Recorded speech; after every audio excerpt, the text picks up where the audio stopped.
Hello everyone, Hindi घटना चक्र में आप सभी को स्वागत करती हूँ। तो आज का टॉपिक है देवनागरी से रिलेटेड क्वेश्चंस देखते हैं।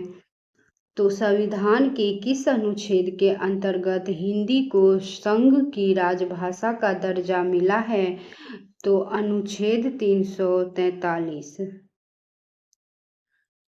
संविधान के किस अनुच्छेद में कहा गया है कि संघ की राजभाषा हिंदी और लिपि देवनागरी होगी? तो अनुच्छेद 343 में कहा गया है। किस तिथि को हिंदी को राजभाषा बनाने का निर्णय लिया गया है? तो 14 सितंबर 1949 को। नेक्स्ट क्वेश्चन है, भारत की राजभाषा है? तो भारत की राजभाषा क्या है? हिंदी है। संविधान के अनुच्छेद 351 में किस विषय का वर्णन है? तो हिंदी भाषा के विकास संबंधित निर्देश का वर्णन है। हिंदी भाषा के विकास के लिए यह विशेष निर्देश अनुच्छेद 351 में दिया गया कि संघ का यह कर्तव्य होगा कि वह हिंदी भाषा का प्रसार बढ़ाए, उसका विकास करे, जिससे वह भारत की सामाजिक संस्कृति के सभी तत्वों की अभिव्यक्ति का माध्यम बन सके एवं उसका शब्द भंडार समृद्ध और संवर्धित हो। नेक्स्ट क्वेश्चंस देखते हैं। देवनागरी लिपि का विकास एवं विशेषता के बारे में अब हम क्वेश्चंस देखेंगे। देवनागरी लिपि का विकास माना जाता है तो ब्राह्मी लिपि से। सभी भारतीय लिपियां ब्राह्मी लिपि से विकसित हुई है। देवनागरी लिपि का विकास भी ब्राह्मी लिपि से हुआ है। देवनागरी भारत की लगभग 10 प्रमुख लिपियों में से एक है। देवनागरी एक अक्षरिक लिपि है जो प्रचलित लिपियों रोमन, अरबी, चीनी आदि में सबसे अधिक वैज्ञानिक है। अधिकतर लिपियों की तरह देवनागरी भी बाएं से दाएं की तरफ लिखी जाती है। देवनागरी लिपि जो है वो बाएं से दाएं की तरफ लिखी जाती है। प्रत्येक शब्द के ऊपर एक रेखा खींची जाती है और कुछ वर्णों जैसे घ, भ और थ इत्यादि के ऊपर रेखा कटी होती है, जिसे शिरोरेखा कहते हैं। अंग्रेजी भाषा की लिपि रोमन तथा उर्दू भाषा की लिपि अरबी फारसी होती है। नेक्स्ट क्वेश्चन है, देवनागरी का विकास किस लिपि से हुआ है? तो देवनागरी का विकास जो है किस लिपि से हुआ है? तो ब्राह्मी लिपि से हुआ है। देवनागरी लिपि का विकास किससे हुआ है? तो ब्राह्मी लिपि से हुआ है। देवनागरी लिपि का विकास हुआ है तो ब्राह्मी लिपि से हुआ है। नेक्स्ट क्वेश्चन है, प्राचीन देवनागरी लिपि का विकास से हुआ है तो कुटिल लिपि से। प्राचीन देवनागरी लिपि का विकास कुटिल लिपि से हुआ है। इस कुटिल लिपि से 8 से 9वीं सदी के लगभग नागरी के प्राचीन रूप का विकास हुआ, जिसे प्राचीन नागरी कहते हैं। प्राचीन नागरी का क्षेत्र उत्तरी भारत है, किंतु दक्षिणी भारत के कुछ भागों में भी यह मिली है कि दक्षिण भारत में इसका नाम नागरी न होकर नंदी नागरी है। प्राचीन नागरी से ही आधुनिक नागरी गुजराती, महाजनी, राजस्थानी, कैथी, मैथिली और असमिया, बंगला आदि लिपियां विकसित हुई है। सर विलियम जोन्स का विश्वास है कि ब्राह्मी लिपि का विकास सेमेटिक लिपि से हुआ है। सेमेटिक लिपि को मोटे रूप से 3 शाखाओं में बांटी जा सकती है।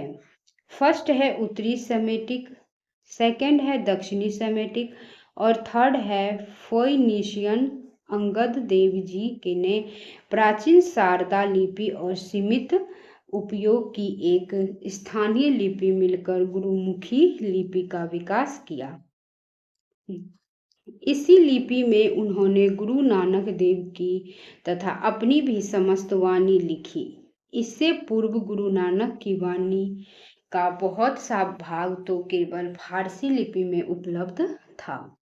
नेपाली भाषा ब्राही लिपि से उद्भूत देवनागरी लिपि में लिखी जाती है। नेपाली और नेपाल की भाषा है। यह भारत की भी एक राष्ट्रीय भाषा है। नेपाली भाषा के प्राचीन नाम पहाड़ी, रवस, पर्वती और गोखा व गोखली है। नेक्स्ट क्वेश्चन है, देवनागरी लिपि की सबसे बड़ी विशेषता है सर्वाधिक वैज्ञानिक लिपि होना, एक ध्वनि के लिए एक संकेत होना। भारत की सभी लिपियां ब्राही लिपि से ही निकली है। ब्राही लिपि का प्रयोग वैदिक आर्यों ने शुरू किया। ब्राही लिपि का प्राचीनतम नमूना 5वीं सदी ई पूर्व का है, जो कि बौद्धकालीन है। गुप्त काल के प्रारंभ में ब्राही के दो भेद हो गए, उत्तरी ब्राही और दक्षिणी ब्राही। दक्षिणी ब्राही से तमिल लिपि और कलिंग लिपि और तेलुगु एवं कन्नड़ लिपि, ग्रंथ लिपि, तमिलनाडु मलयालम लिपि का विकास हुआ। देवनागरी लिपि की विशेषता है सर्वाधिक वैज्ञानिक लिपि का होना तथा एक ध्वनि के लिए एक ही प्रतीक संकेत होना। जो बोला जाता है वही लिखा जाता है। उसे शिरोरेखा का प्रयोग सुंदरता के लिए किया जाता है।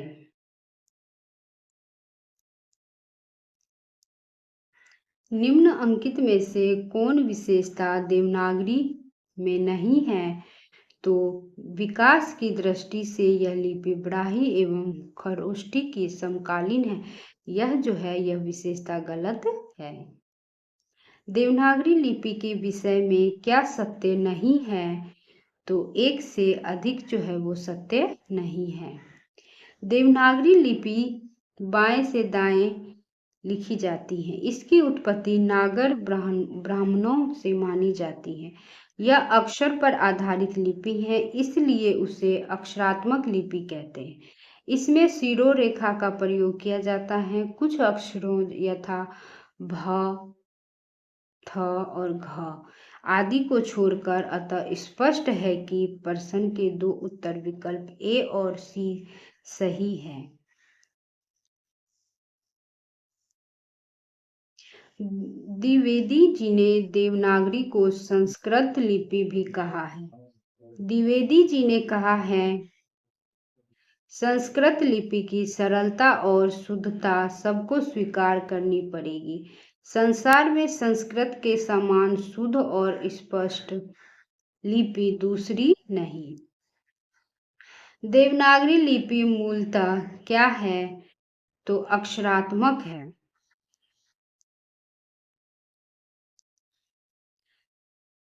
लिपि त्रुटियां सुधार के प्रयत्न के क्वेश्चंस देखेंगे। उत्तर प्रदेश सरकार द्वारा गठित लिपि सुधार परिषद की 28-29 नवंबर 1953 को हुई बैठक की अध्यक्षता की थी। तो इसका आंसर हो जाएगा तत्कालीन उपराष्ट्रपति डॉक्टर सर्वपल्ली राधाकृष्ण ने।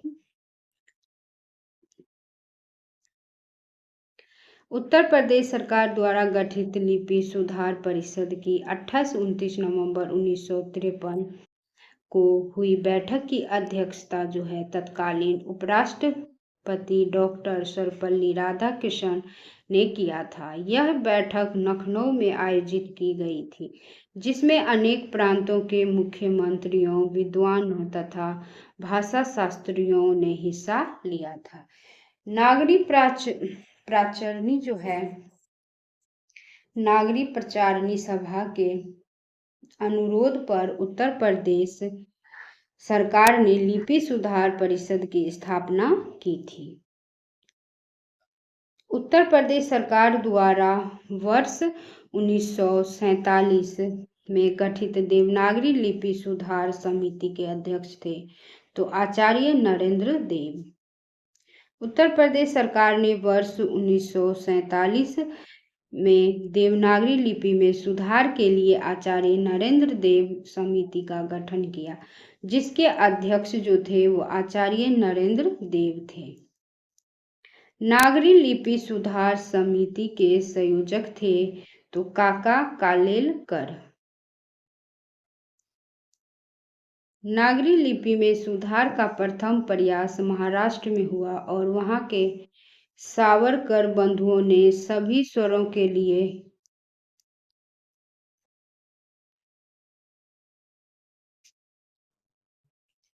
नागरी लिपि में सुधार का प्रथम प्रयास महाराष्ट्र में हुआ और वहां के सावरकर बंधुओं ने सभी स्वरों के लिए अ में ही मात्रा लगाने का सुझाव दिया। दूसरा प्रयास वर्ष 1933 ईस्वी में प्रारंभ हुआ। हिंदी साहित्य सम्मेलन के इंदौर अधिवेशन में गांधी जी के सभापतित्व ने नागरी लिपि में सुधार के लिए एक लघु समिति गठित की, जिसके संयोजक काका कालेलकर बनाए गए। इस समिति के द्वारा प्रस्तुत 14 सुझावों को सम्मेलन ने स्वीकार किया। नेक्स्ट क्वेश्चन है, किस विद्वान ने देवनागरी लिपि के स्थान पर रोमन लिपि स्वीकार करने का सुझाव दिया था तो सुनीति कुमार चटर्जी ने दिया था। भारतीय भाषाओं के लिए देवनागरी लिपि के स्थान पर रोमन लिपि का प्रस्ताव डॉक्टर सुनीति कुमार चटर्जी ने रखा था। देवनागरी में अ के 12 अक्षरी का सुझाव किसने दिया था तो काका कालेलकर ने दिया था।